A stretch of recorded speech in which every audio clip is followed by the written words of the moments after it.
예수님은 베드로에게 바라는 것이 없으셨습니다. 베드로의 배신과 오해에 대해서 낙심과 슬픔과 절망과 좌절과 분노 같은 거 없었습니다. 오히려 그 베드로를 바라볼 때 긍휼과 용서와 사랑과 자비의 눈빛을 바라보셨습니다. 베드로가 예수님의 눈빛과 마주쳤을 때 통곡했습니다. 사랑하는 내 딸아, 사랑하는 내 아들아, 너의 집이 살기에는 너무나 좁구나. 네가 타야 될 차가 너무나 후지구나. 주님은 아시는 거야. 오늘 여러분과 함께 송년 및 송구영신 듣고자 하는 은혜 받을 메시지는 쟁기를 잡은 자여 뒤를 돌아보지 말라. 그런 말씀이 제목이 되겠습니다.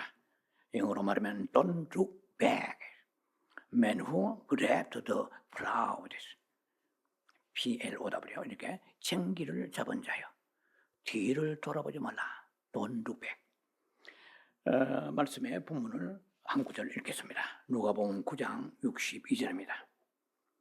예수께서 이르시되 손에 쟁기를 잡고 뒤를 돌아보는 자는 하나님의 나라에 합당하지 아니하니라 하시니라.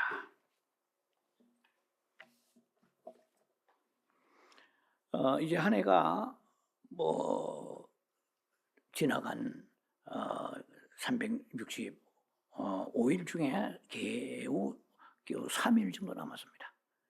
이 세월은 비유하자면은 마치 강물과 같습니다. 흘러가는 그 강물은 똑같은 강물 같지만 앞강물, 뒷강물이 다릅니다. 한 번 흘러간 강물은 다시 되돌아오지 않습니다. 이 세월도 어제나 그제나 똑같은 세월 같아요. 그러나 그 세월이 지나가면 우리 몸이 알게 됩니다. 세포가 알게 됩니다. 기력이 떨어지고 몸은 노쇠해지고 점점 더 우리가 아버지 나라에 가까워지게 되는 것이죠. 이 세월이 성경에서도 얼마나 빨리 지나가는지 배틀의 북과 같다고 여기 보면 그렇습니다. 그리고 10편 90편 보면은 세월이 날아간다고 그랬어요. 근데 어떻게 날아가냐? 분노 중에 순식간에 날아간다고 그랬어요. 그래서 우리는 사실은 분노 중에 하나님의 진노 중에 살고 있습니다. 그러나 진노 중에 은총을 입고 살고 있는 거예요. 그걸 아셔야 돼요. 내가 모든 것이 하나님 보시기에 그런 진노의 대상이 없다고 생각하는 것은 제가 볼 때는 그건 자가당착입니다. 모세 같은 이런 위대한 종이 생명을 걸고 자기의 모든 삶을 내려놓고 하나님 앞에 이스라엘 백성 인도자로 광야에 40년 생활하는 그 모세, 오직 순종밖에 하지 않은 그 모세도 진노 중에 지나간다 우리 인생이. 그러니까 흑업지요. 우리가 산다고 산 것이 아닌 것을 생각하면서 이 한 해를 보내시기 바랍니다. 가는 세월 붙잡을 자가 없고 오는 세월 막을 자가 없는 거예요. 세월이라는 것은 참 시간이라는 것은 공평합니다. 그 누구에게도 차별이 없이 그 세월은 우리의 모두에게 적용되어지고 또 세월은 지나가게 되는 것이죠. 자, 오늘의 말씀은 제가 읽어드린 말씀 본문의 말씀 제목대로 쟁기를 잡은 자여 뒤를 돌아보지 말라는 것입니다. 우리가 지난 한 해를 생각하면 아쉽고 후회스럽고 참 만족스럽지 못한 것들이 있을 것입니다. 왜 그러냐 하면은 사실 이 모든 것이 다 지나가는 것들이 불과해요. 아무리 행복하고 아무리 만족스럽고 모든 것이 뿌듯한 그런 삶을 살았다 할지라도 역시 지나가고 마는 것입니다.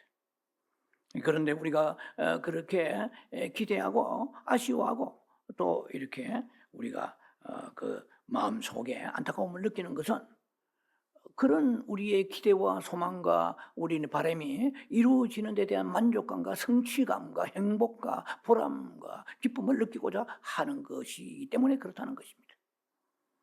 그러나 우리가 지난 한 해를 돌이켜보면은 교차되죠. 그런 행복하고 즐거운 시간도 있었지만은 슬픔도 있었다는 것이죠. 그리고 만족이 되지 못하는 것도 있을 것입니다. 어떻든 간에 우리가 내년 한 해를 그러면 어떻게 우리가 어떤 마음의 중심을 가지고 내년 한 해를 또 살아야 할 것인가, 이 굉장히 중요한 시간인 것입니다. 마음의 중심을 어떻게 바로잡아야 될 것인가. 매 순간을 내년 또 최선을 다해야 하겠지만은 그 결과에 대해서는 보장이 되어지는 않아요. 다윗도 보면 시편에서 다윗은 자기는 장수하리라고 하나님 앞에 강구하고 있습니다. 그럼 고작 오래 살아야 70이죠. 솔로몬은 60이죠. 60 전후죠. 그러니까 우리가 바라는 대로 되었으면 얼마나 좋겠습니까만은 그건 하나님의 주권과 섭리에 있기 때문에 되는 것도 있고 안 되는 것도 있습니다. 그럼 우리 안 되리라고 생각해서는 안 되겠지만은, 그러나 그 결과에 대해서는 우리가 후회하고 낙심하고 좌절하지 말아야 될 것입니다. 일단은 기대를 가지고 출발합니다.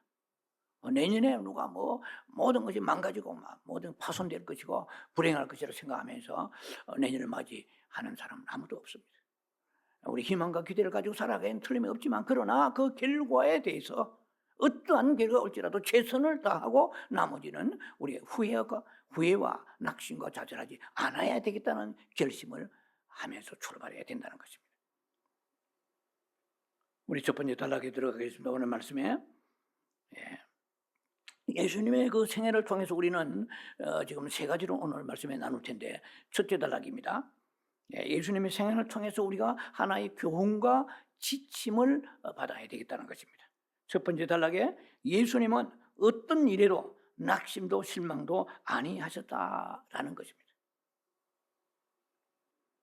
예수님은 일생 동안에 낙심과 좌절하는 흔적이 어디로 보이지 않습니다. 그러나 이사야 49장 5절에 보면은 이렇게 기록되어 있습니다. 다시 야곱을 자기에게로 돌아오게 하시며 이스라엘을 자기에게로 모이게 하시려고 나를 태에서 나옴으로부터 자기 종을 삼으신 여호와께서 말씀하시니라. 언뜻 보면은 이사야 얘기입니다. 그러나 거기에 예표적이고 상징적인 측면에서 볼 때는 예수님이 하시는 말씀이라고 볼 수가 있는 거예요. 그러면 신약에 거기에 대응되는 신약의 메시지가 또 하나 있습니다. 마태복음 23장 37절에입니다. 예루살렘아 예루살렘아 선지자들을 죽이고 내게 파송되는 자들을 돌로 치는 자여, 암탉이 자기 새끼를 그 날개 아래 모음같이 내가 내 자녀를 모으려고 한 일이 몇 번이냐. 그러나 너희가 원치 아니하였도다. 자, 이거 얼마나 기가 막힌 예수님의 그 말씀입니까? 예수님이 이렇게 그 백성들을 우상에서 돌이켜서 구원의 길로 생명의 길로 인도하시려고 애를 쓰시지만은 우리가 언뜻 보기에는 그 사역이 실패같이 보입니다. 그렇잖아요. 저 방금 읽은 이사야 49장과 그리고 마태복음 23장에 보면은 예수님이 암탉이 그 새끼를 모음같이 모으려고 했는데 다 거부하지 않았습니까? 실패로 끝나는 것 같아요. 근데 예수님이 어떻게 느끼셨을까라는 것이 이사야 49장 4절에 보면 잘 나와 있습니다.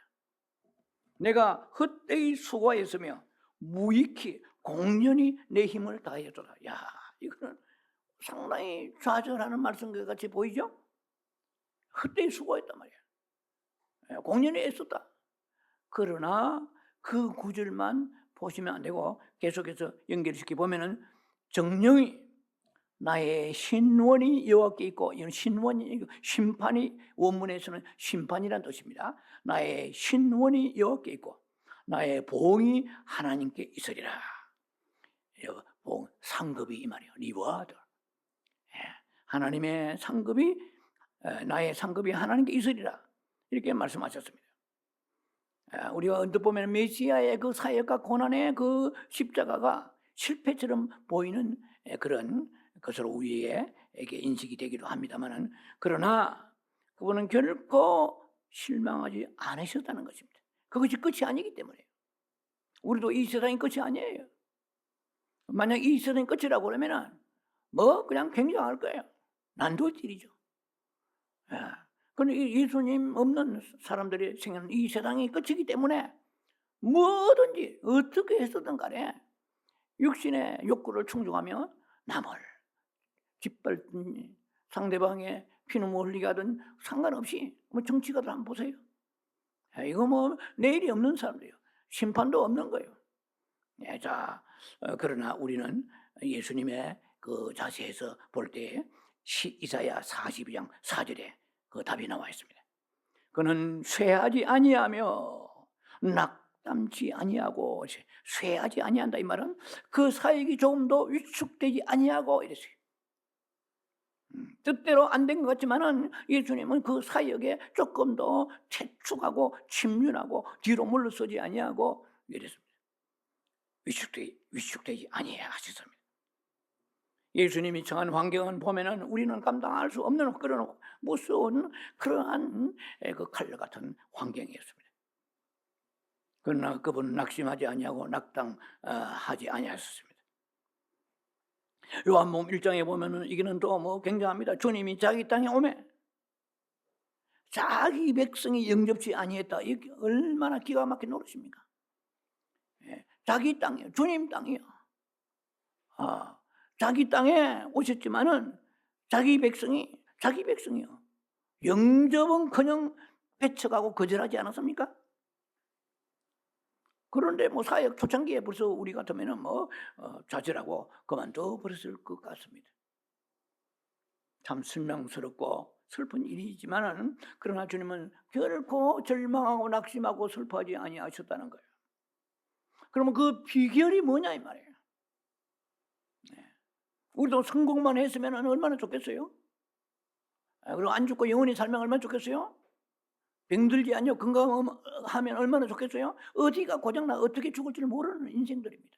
아무리 어제 팔팔 뛰어도 내일 무슨 일이 일어날지 알지 못하는 미정유의 불확실한 삶을 살고 있는 것입니다. 그러나 우리는 자세가 늘 준비가 되어 있어요. 어떠한 일이 내게 부닥칠지라도 나는 결국 슬퍼하거나 낙심하고 좌절하지 아니하리라, 원망하지 아니하리라, 이런 자세로 나가야 돼요. 그럼 마귀 입을 찢는 것이죠. 마귀가 공격할 수 없을 것입니다. 해봐야 영양가가 없기 때문에, 마귀에는 소득이 없기 때문에, 마귀는 우리에게 좌절을 하고 낙심하고 원망하고 불평하기를 원합니다. 자, 그 비결은 어디 있느냐 이 말이야.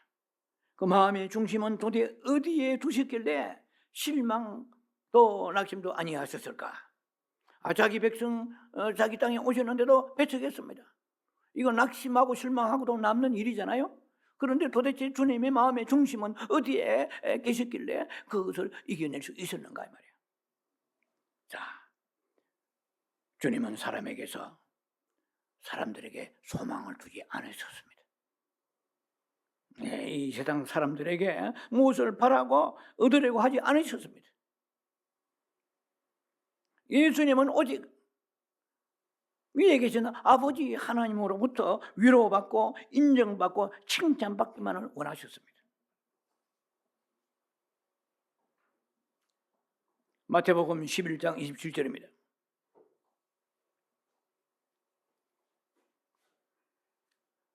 아버지 외에는 아들을 아는 자가 없고, 굉장한 메시지입니다. 아버지 외에는 아들을 아는 자가 없고, 하나님 아버지만 나의 이 진실과 내 마음의 그 아픔과 고백 뭐 이런 것들을 아버지가 아신다는 것입니다. 요한복음 5장 41절에 나는 사람에게서 영광을 취하지 아니하노라. 사람에게 칭찬받고 뭐 사람들에게 어떤 명예를 구하지 아니하신다는 거였습니다. 우리가 생각할 때 뭐 예수님이니까 뭐 그럴 수 있다 이렇게 생각하면 안 돼요. 그런 사람들은 늘 은혜를 못 받습니다. 왜냐하면 신학적으로 뭘 모르기 때문에 그런 거예요. 예수님은 인자 예수님 그런 측면에서 봐야 됩니다. 내가 지난번 말씀드렸잖아요. 예수님은 시장하고 목마르시고 아이고 뭐 메시아가 전능하신 하나님이 왜 시장하시고 목마르시고 피곤하세요? 100% 하나님, 100% 사람이라고 제가 말씀드렸잖아요. 성육신 인카네이션에 대해서 지난 성탄절에 설교 때. 그 예수님이 인자 예수예요. 우리와 같은 인성을 가지고 우리와 같은 그런 성정을 가지고 계신 그 예수님께서는 어떻게 한 생애를 살아가셨냐는 것이 우리에게 지침이 되는 거예요. 인자 예수 그리스도의 그 삶이 우리에게 목표가 되어야 됩니다. 그걸 어떻게 고백했습니까? 아니 자기 땅에 영접도 하지 않고 배척해서 영접하지 않은 정도는 양반이에요. 배척했죠. 뭐 또 예수님은 십자가에 못 박게 하지 않았습니까? 자, 그래도 예수님은 아버지는 아십니다. 여러분도 금식하고 기도하고 헌신하고 봉사하고 충성을 다해도 그렇지 않은 사람보다 어려울 수 있습니다. 뭐 금식을 놓다 되면 다 굶게요.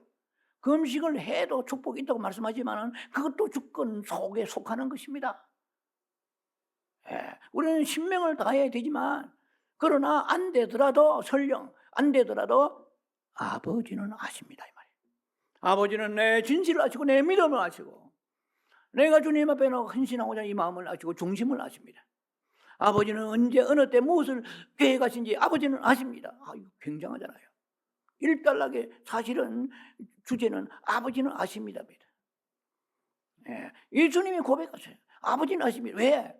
저들이 나를 배척하고 십자가에 못 박기까지 하고 백성들을 암탉이 그 새끼를 모험같이 모으려 했지만은 다 모이지 않냐고 뿔뿔이 흩어지는데 그러나 낙심하지 아니한 가장 키포인트가 포커스가 어디에 있냐 말이야. 아버지는 아십니다.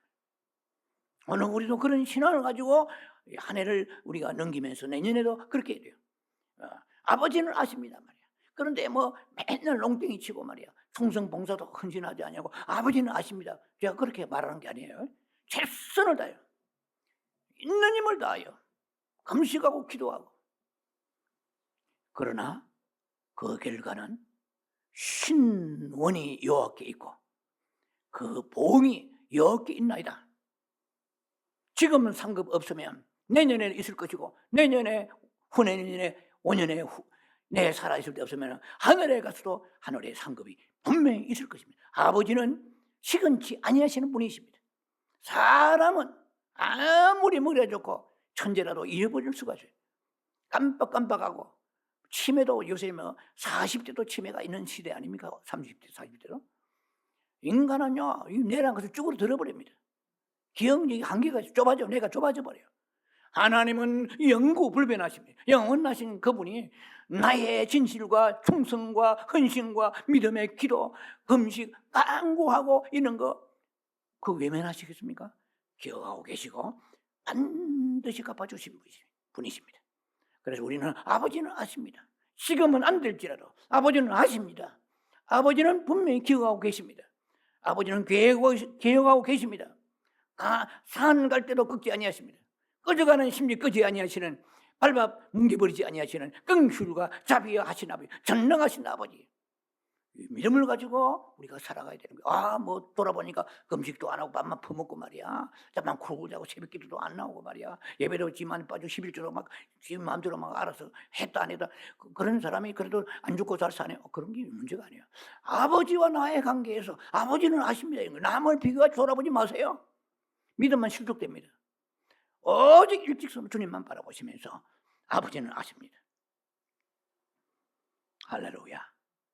그런 자세로 한 해를 넘기면 내년은 아버지는 아십니다. 이것만 붙잡아도 굉장한 거예요. 아버지는 아십니다. 내 행편과 처지 아버지는 아십니다. 내 마음의 공고함 아버지는 아십니다. 자, 두 번째 단락입니다. 주님은 굽은 길을 가지 아니하셨습니다. 고든 길만 가셨어요. 바른 길만 쭉 일직선으로 가셨다는 것입니다. 그런데 우리의 길은 구불구불합니다. 좌충우돌합니다. 왜냐하면 우리의 사랑하는 가족, 우리의 혈족들이 때로는 우리가 생명의 길, 믿음의 길, 의의 길, 좁은 길을 갈 때에 흔들어 댈 때가 있습니다. 꼭 그렇게 믿어야 되나? 그렇죠? 그렇게 광신적으로 믿어야 되나? 꼭 그렇게 벨쭉스럽게 믿어야 되나 말이야. 대강 믿어라. 가족이 막 이선 중요한 거지 네가 믿는 예수가 중요하냐 이렇게 생각하는 불신자 남편도 있을 것입니다. 또 그런 혈족도 있을 것입니다. 그래서 마태복음 10장 36절에 사람의 원수가 자기 집안 식구리라. 세상에 원수가 왜 집안 식구요? 이거 뭡니까? 하나님 보시기에 아버지의 의의 길, 생명의 길로 좁은 길로 가는데 때로는 혈육이 회방할 때가 있다는 거예요. 그만큼 무슨 거예요? 갈라디아 5장 24절에 육체의 사람과 함께 정과 육을 십자가에 못 박았다고 말씀했습니다. 그리스도 예수와 함께 십자가에 죽으실 때 정과 육을 못 박았다. 우리는 하나도 못 박지 않고 덜렁덜렁 살아가서는 주님의 원하시는 길로 가지 못하게 될 것입니다. 나중에 주님 앞에 섰을 때 내 가족이 흔들어서 못 갔습니다. 이게 답이 되겠습니까? 자, 그래서 흔들어되지만은 그러므로 인하여 우리가 가족들에게 얽혀 이 소울 타이가 무섭습니다. 이거 무서운 거야. 뭐 사람만 그런 게 동물도 무섭습니다. 소울 타이는. 그런데 그러므로 인하여 애정을 쏟은 만큼 뭐 다른 사람 이웃 사람이 뭐 나보고 쌍욕을 하고 뭐 아니면 사태질을 하고 그건 지나가면 그건 끝나지만 깊은 상처는 사랑하는 가족들로부터 오게 되는 것입니다.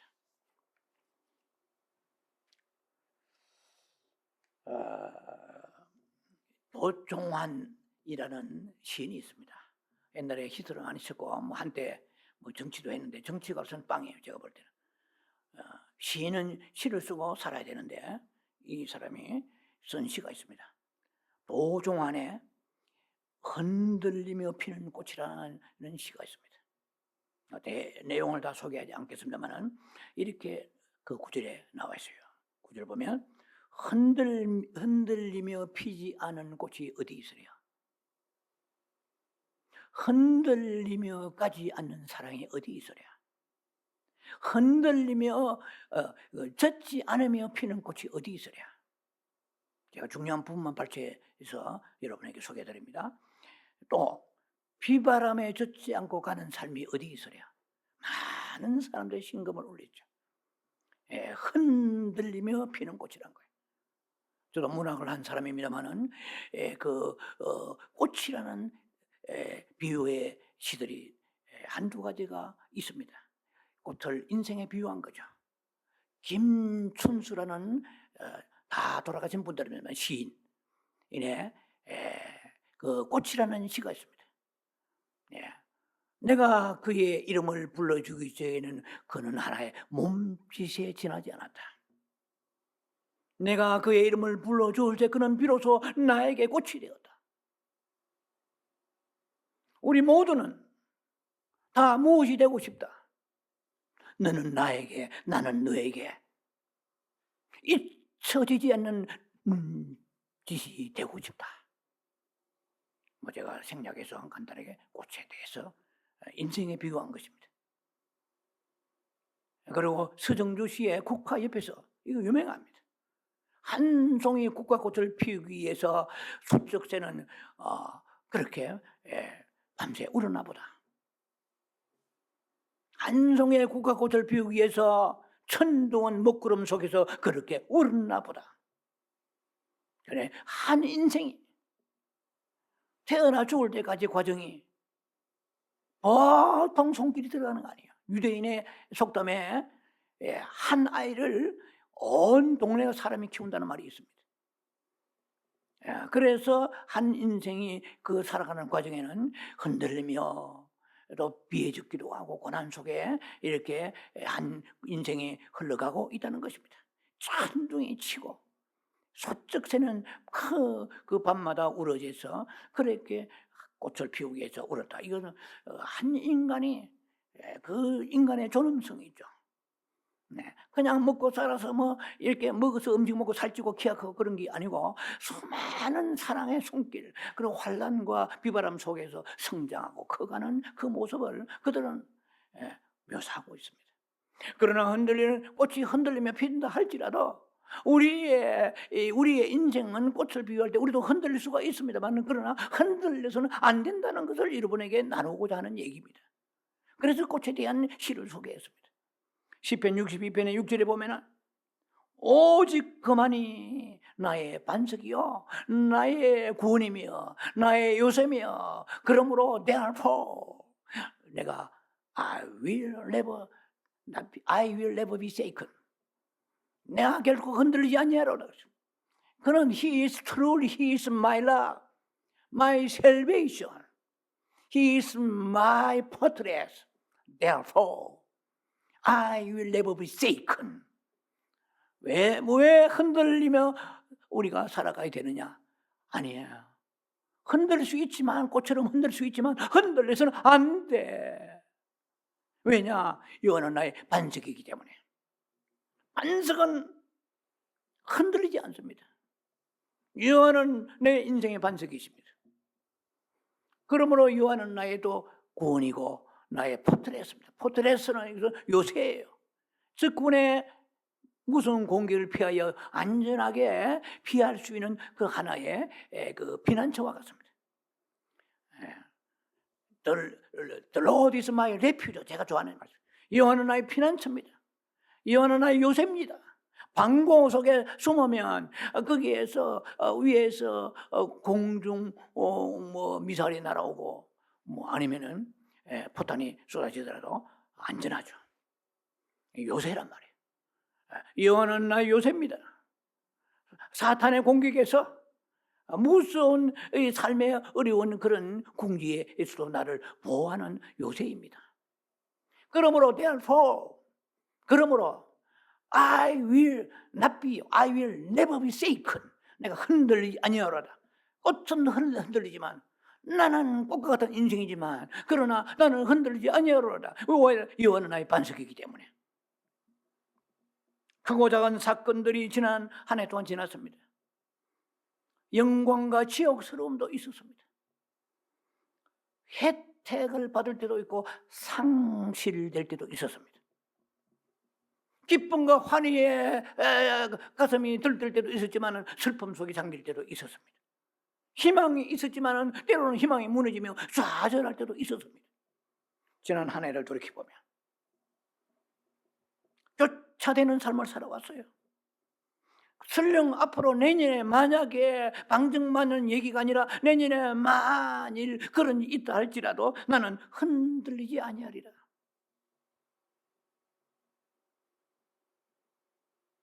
예수님처럼 보던 길만 가리라. 받은 길만 가리라. 가족의 어떤 정분에 흔들지라도 환경과 여러 가지 여건 속에서 내 뜻대로 안 될지라도 나는 I will never shaken, not be shaken. 나는 결코 흔들리지 아니하리라.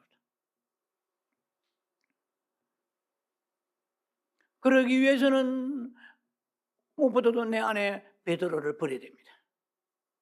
내 안에 이삭을 모리아산의 제단에 올려드려야 됩니다. 내 안에 이삭을 생명보다 아끼는 아브라함의 그 이삭을 백세 낳은 이삭을 불면 꺼질세라 잡으면은 이렇게 꺼지고 불면 날아갈세라 귀한 아들을 예수님 하나의 상징이죠.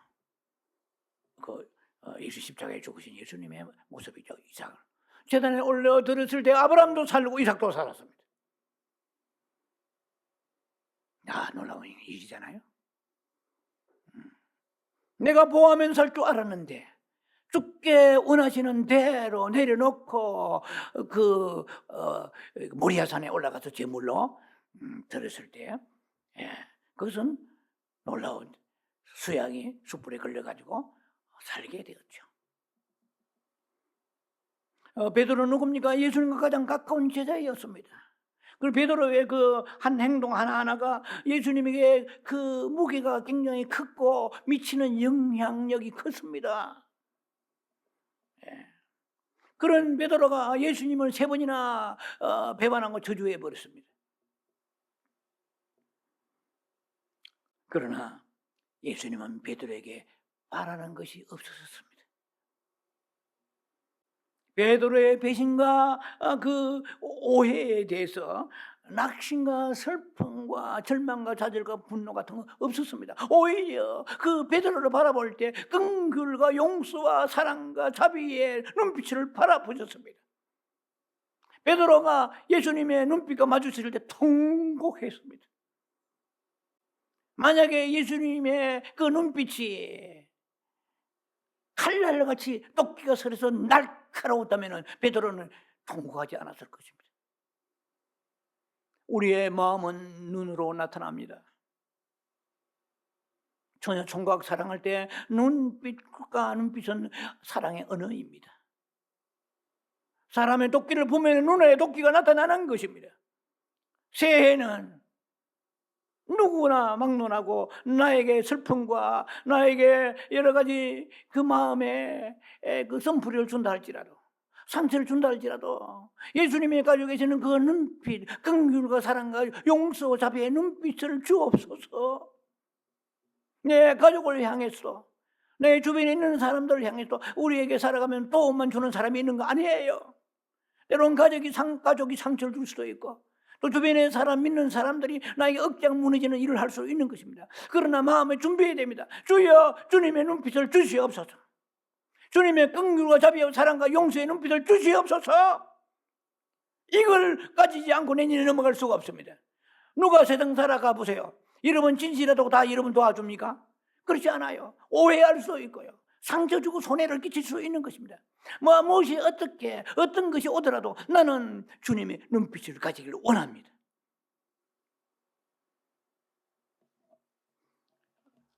제가 늘 좋아하는 그 하나의 좌우명과 같은 것입니다. 사랑할수록 내려놓아라.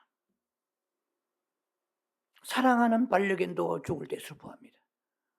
저는 반려견을 2마리 잃었지만 날 그들에게 안수하고 기도하면서 주여, 사랑할수록 내려놓게 하소서. 얼마나 그도 제가 그 기도를 알고 그런지, 참 영물이라 그런지 저를 따르는지 몰라요. 네. 그러나 그들이 어느 날 수가돼 죽게 되었을 때 저는 내려놓은 그 결과가 무엇인가를 스스로 제가 알게 되었습니다. 이길 수 있는, 극복할 수 있는 이미 단축되었다는 것을요. 여러분 사랑하는 가족, 몸 비비며 서로 살아가는 이 사랑하는 가족이 언젠가 같이 죽겠습니까? 아니에요. 누가 먼저 죽든지 죽게 마련인 것입니다. 제가 좌우명 중에 하나가 사랑할수록 내려놓으라 말이에요. 내려놓을 뿐만 아니고 사랑할수록 상처 주는 그 사랑이 있다 할지라도 내가 사랑과 긍휼과 용서, 자비의 마음을 가지고 바라보리라. 내 가족만 그렇게 바라보는 것이 아니고 반려견도 그렇게 바라보고 주변의 모든 사람들이 그렇게 바라보는 눈을 가져야 될 것입니다. 3번째 단락입니다. Don't look back. 뒤를 돌아보지 말라. 새해는 주님 한 분만으로 우리가 만족해야 됩니다. 여러분이, 저나 여러분들 사이는 있지만은 우리에게 주신 분깃이 있습니다. 서로 집도 다르고 자동차도 다르고 가족도 직장도 다릅니다. 어떤 사람은 수입이 많을 수도 있고 적을 수도 있고, 좀 자동차 고물일 수도 있고 덜덜거리며, 또 좋은 차도 있을 수가 있는 것입니다. 저 집도 아주 좁아 터질 정도로 좁은 집에 사는 사람도 있을 것이고, 사골세 전세에 사는 사람도 있을 거예요. 미국에는 사골세가 없습니다만은 어떻든 간에 여러 모양이 있습니다. 가족들도 속 썩이는 가족도 있을 것이고, 어떤 사람은 가족이 모든 것이 참 순적히 살아가는 그런 가족의 구성도 될 수 있을 것이고, 그러나 모든 것을 통틀어서 주여, 내게 주신 분깃에 감사하나이다. 할렐루야. 그러면은 주님은 하신다는 거. 제가 아까 설교했잖아요. 사랑하는 내 딸아, 사랑하는 내 아들아, 너의 집이 살기에는 너무나 좁구나. 네가 타야 될 차가 너무나 후지구나. 주님은 아시는 거야. 어떻게? 주님의 주신 분깃에 만족하는 자에게 하나님께서 부어 주실 것입니다. 내 단에 넘치게 하실 것입니다. 주님은 아십니다. 나의 불평과 나의 어려움을 아실 것입니다. 나의 소망과 간구함을 아실 것입니다. 새해는 우리가 마음 한편으로 많은 것을 구할 수가 있고 바랄 수가 있겠지만, 그러나 언제든지 주님이 내려놓으라 하시면 내려놓으시는 마음의 준비를 하면서 살아가야 될 것입니다. 시편 131편을 소개합니다. 여호와여, 내 마음이 교만치 아니하며 내 눈이 오만하지 아니하며 내가 큰 일과 감당치 못할 놀라운 일을 하려고 힘쓰지 아니하나이다. 내 영혼이 고요하고 평온하기를 젖된 아이가 어미 품에 있는 것 같게 하였나이다. 내 영혼이 젖된 아이와 같나이다. 제가 여러분들에게 내년에 넘어가면서 목사님 희망 가지 말라나 이런 뜻은 아니에요. 가지세요. 소망과 기대와 잔뜩 가지세요. 그러나 마음의 중심 속에서는 언제나 젖된 어미와 젖된 아이가 어미 품에 있는 것 같이, 무슨 말입니까? 내가 사랑하는 소유들이 없다 할지라도 주의 품에 있으면 만족하겠나이다. 이 자세를 가지면 주님께서 알았다. 네가 내 마음, 내 품속에 있는 것으로 고요하고 평온하기를 원하느냐? 그러면 내 집값가라도 내가 가져가겠다. 자동차도 가져가겠다. 이런 분이 안신앙을 믿으시기 바랍니다. 할렐루야. 중심을 그렇게 가져란 거야. 어떠한 환경이 있을지라도 주님보다 더 내가 큰 것을 바라지 않나이다. 내가 바라는 것은 먼저 그 나라 의를 구합니다. 먼저 주님이시지, 먼저 집값가리가 아니고 좋은 자동차가 아닌 것입니다. 그 다음에 하나 둘씩 채워주옵소서.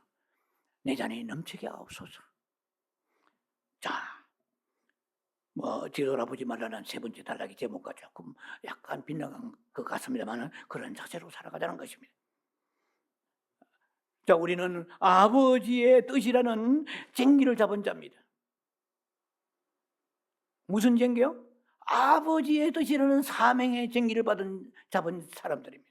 예수님은 무슨 쟁기? 십자가에 죽으시는 쟁기를 잡은 그런 분이셨습니다. 우리는 우리 나름대로 부르심 받을 때 잘 먹고 잘 살라고 그런 게 아닙니다. 우리에게 사명의 쟁기가 있습니다. 좁은 길로 가라는, 생명의 길로 가라는, 의의 길로 가라는 쟁기를 잡은 자입니다. 쟁기를 잡은 자가 뒤를 돌아보면 고랑이 삐뚤삐뚤해집니다. 쟁기 아시죠? 젊은 사람은 잘 듣지 않는 그런 낱말이기도 합니다만 시골에서 팔레스타인 마찬가지입니다. 지금도 그런 곳이 많아요. 그 나무로 만든 일종의 농기구예요. 소나 아니면은 이렇게 그 노새 같은 거 주로 소죠. 이렇게 멍에 채워서 밭을 가는 농기구 하나입니다. 그런데 저도 시골에 어릴 때, 아주 어릴 때 쟁기를 잡아봤지만은 조그만 한쪽으로 시선을 돌리면 삐뚤삐뚤해져 고랑이. 우리는 쟁기를 잡은 자입니다. 뒤를 돌아보고 좌우로 돌아보면 그 가는 쟁기가 삐뚤삐뚤해집니다. 그래서 많은 사람들이 그 사명의 쟁기를 잡고 바로 가지 못한 사람이 너무 많습니다. 우리는 사명의 쟁기를 잡은 사람들이기 때문에 우리는 앞만 바라보고 나아가야 됩니다. 빌립보서 3장 13절에 오직 한 일, 뒤에 있는 것은 잊어버리고 에필란다 노메네스, 에필란다 노메노스, 헬라어로 에필란다 노메노스, 잊어버리라. 과거에 너무 너의 마음을 뺏어가는 데 관심을 기울이지 않도록 노력하라. 에필란다 노메네스. 오직 한 일, 뒤에 있는 것을 잊어버리고 앞에 있는 것을 잡으려고 쫓아라. 앞에 있는 게 뭡니까? 예수님이시죠. 예수님이 주실 그 은혜, 그 예배하심, 그 긍휼과 자비하심, 그리고 위에서 부르신 부름의 상을 향해 쫓아가라 이 말이에요. 이 세상이 전부인 같느냐? 분명히 너도 죽을 날에 오게 되고 세상에 정말로 오게 된다. 그날에 주님 앞에 섰을 때 네가 빈손으로 가겠느냐? 무슨 상급하지 않은 위에서 부르신 부름의 상을 향하여 쫓아가라. 그런 사람은 뒤를 돌아보지 말란 말이에요. Don't look back. 뒤를 돌아보지 말고 주여 나는 사명의 쟁기를 잡았습니다. 가정에 어떤 아내로서 남편으로서 그런 쟁기도 있지요. 쟁기는 많습니다. 직장의 쟁기도 있고. 그러나 가장 큰 쟁기는 주님 앞에 사명의 쟁기를 잡고 나아가는 사람들입니다. 주여 나는 징계를 잡아서니 나는 뒤를 돌아보지 않겠습니다. 실패도 성공도 좌절도 슬픔도 돌아보지 않겠습니다. 주님은 바라보고 한눈 팔지 않고 주님 앞으로 표절을 향하여 달려 나아가겠사오니 주여 은총과 자비를 베풀어 주옵소서. 기도합니다. 자비하신 아버지 은혜를 감사합니다. 쟁기를 잡은 자의 뒤를 돌아보지 말라. 일직선의 삶을 살면서 아버지는 아십니다. 오직 한눈 팔지 아니하고 삐뚤빼뚤하면서 살아가지 아니하고 믿음의 길, 의의 생명의 길, 바른 길로 쟁기 잡고 살아가는 아버지의 내년 한 해가 되게 축복해 주옵소서. 예수님 이름으로 감사 축복 기도합니다. 아멘.